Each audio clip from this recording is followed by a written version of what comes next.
안녕하십니까. 저는 신임 맞이단인 생수육단 여주옥입니다. 일요 법회 때 데스크에서 신문 접는 봉사를 하고 있습니다. 제가 튀는 얼굴이 아니라 기억을 못 하시는 분도 있을 것입니다.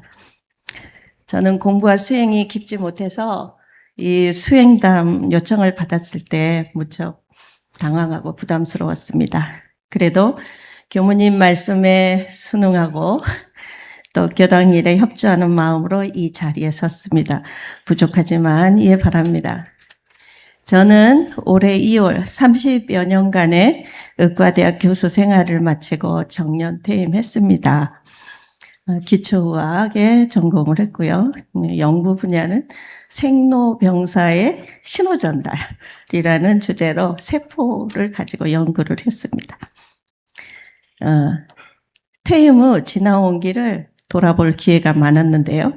제 삶에 온불교가 얼마나 큰 힘이 되었는지 깊이 깨닫게 되었습니다.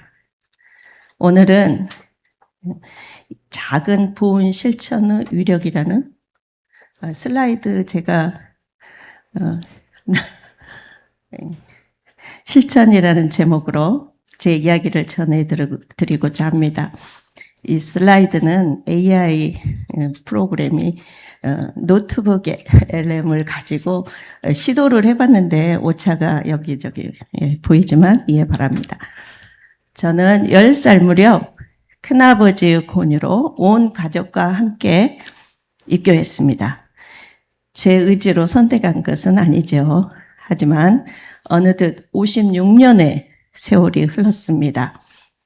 입교 후 얼마 지나지 않아 저에게 큰 시련이 찾아왔습니다. 달리기를 하다가 무릎을 다친 것입니다. 영양실조에 의해 관절염이 악화되었다고 의사 선생님이 말씀하셔서 저희 부모님들이 아주 깜짝 놀랐습니다. 그래서 약 1년 반 동안 저는 거의 자리에 누워 지내야만 했습니다. 무릎을 한 번 움직일 때마다 물이 하나씩 고인다고 해서 다리가 통통 부었으니까요. 그래서 움직이지 않고 있을 때 이제 저희 부모님은 저희 병 치료를 위해 온 정성을 다 하셨습니다. 아버지는 저를 업고 유명하다는 명의를 찾아다니셨고 어머님은 동네방네 소문을 냈습니다. 저희 이런 딸이 관절염이 걸렸는데 치료법이 없느냐. 그리고 시장 입구에 앉아서 또 소문을 내고 좋은 치료법을 물으시곤 했습니다. 그래서 거의 모든 치료법을 저에게 들이대셨습니다. 저에게 시도하셔서 제가 어떤 치료법이 효과를 보았는지 잘 모르지만 적어도 부모님의 지극정성이 통했다. 그래서 몇 년 후에 완치가 됐습니다. 그래서 이 치료 기간 동안 어머님은 매일 조석으로 저를 위해 기도해 주셨습니다. 그리고 저에게도 기도를 하라고 기도, 심고하는 법을 가르쳐 주셨습니다. 그래서 오래 누워 있어서 후들거리는 다리로 일어서서 그 밖에 마루에 나가서 심고를 제 시간에 드렸습니다. 아침 기도 후 노래, 저녁 기도 후 노래도 하고 결국은 제 다리를 낫게 해주십시오 하는 기도를 간절히 드렸죠. 돌이켜보면 어린 시절의 이 시련은 저를 온불교와 단단히 이어준 인연의 끈이었습니다. 저는 아버지 등에 업혀 병원에 다닐 때마다 마음속으로 다짐했습니다. 죄송해요. 부모님께 꼭 효도하겠습니다. 부모님께 이런 효도의 다짐을 한 번쯤 안 해본 분들은 없으실 거예요. 그리고 저 이런 상황에서 그런 다짐을 하지 않았다면 사람이 아니죠. 그런데 이제 문제는 제가 공부를 그리 좋아하는 사람은 아니었어요. 그리고 은근하게 노는 걸 좋아했습니다. 노는 거를. 그리고 시간이 흐르면 그 다짐이 희미해질 수도 있고 겉으로 이렇게 드러내서 표현을 하지 않았기 때문에 누가 알겠어요. 그렇게 생각할 수도 있어요. 희미해질 법 했는데 고등학교 때부터 다시 본격적으로 교당에 다니면서 힘을 얻었습니다. 꼭 지켜야 되는 걸로. 여러분 다 아시다시피 오물교 교전에는 공부를 해야 된다는 이야기가 수없이 나오죠. 과거에 어떤 교당의 퀴즈 대회에서 공부라는 말이 몇 번 나오는가 물어본 퀴즈 질문이 있었어요. 정확히 그 숫자가 기억은 안 나지만 그럴 정도로 다양한 종류의 공부법이 있고 공부를 해야 된다는 것을 온불교 교리는 엄청 강조하고 있었습니다. 학생이었던 저희에게는 그 공부가 학교 공부 정도로밖에 생각을 안 했고, 저도 어린 시절에는 학교 공부를 열심히 해야 된다는 각오를 했던 겁니다. 교무님께서는 온불교 교리의 사은 중에서 특히 부모님, 부모운, 그리고 보훈을 강조하고 공부를 열심히 하기를 또 열심히 저희들에게 설법을 하셨고, 시험을 잘 보게 해달라고 기도만 하면 안 된다. 실제로 공부를 하지 않으면 아무 소용이 없다.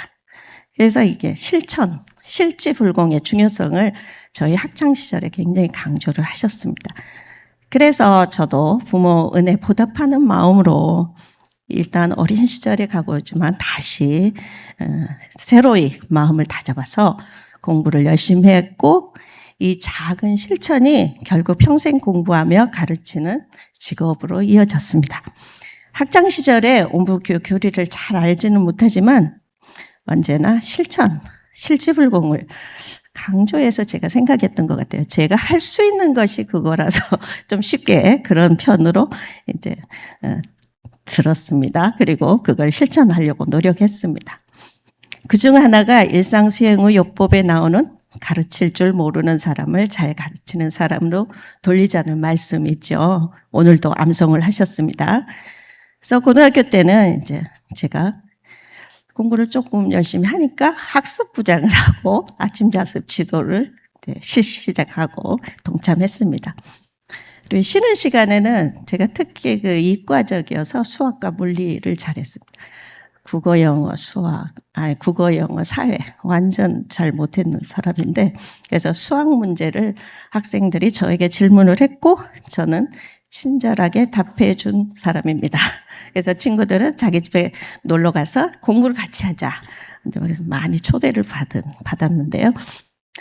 어쨌든 대학 시절에는 또 가르치는 일을 하기 위해 3년 동안 검정고시 야학을 시작했습니다. 제가 7, 8학번으로서 시대가 굉장히 어수선했고 대학에 수업이 없었는데 그때 야학의 선생님 요청을 받아서 기꺼이 응했습니다. 그래서 또 거기에서도 수학, 과학을 가르쳤습니다.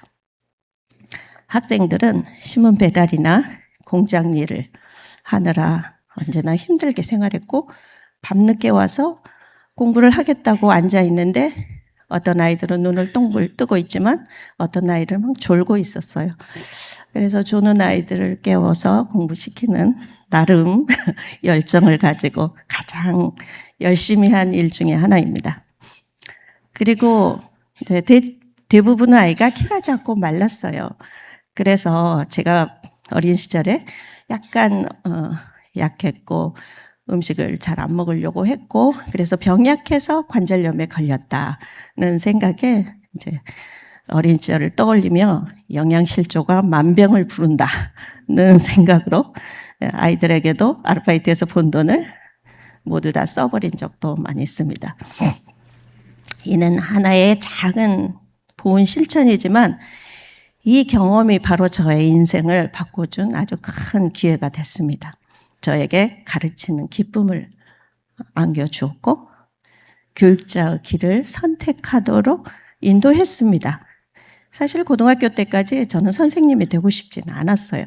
왜냐하면 학생들이 선생님의 이름을 부르고 선생님이라는 호칭을 덧붙이지도 않고 별명을 만들어서 놀리는 걸 보고 되게 선생님이 참 힘들겠다. 그래서 오히려 수업 시간에 선생님 말씀을 좀 열심히 들어준 일도 있습니다. 그렇게 선생님을 한다는 게 쉬운 일이 아니다. 난 선생님이 하고 싶지 않다라고 생각했는데 이 야학의 기회를 통해 가르치는 게 참 보람되구나. 인생을 평생 뭐 하며 살까 생각했을 때 교육자의 길을 택한 겁니다. 그리고 교육자가 되기 위해 대학원에 진학했는데 이때도 시련이 찾아왔습니다.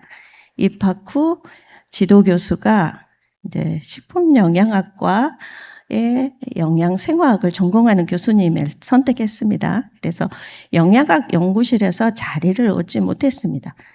이 교수님은 저를 다른 단과대학의 화학과 후배 생화학 교수님 연구실로 보냈습니다.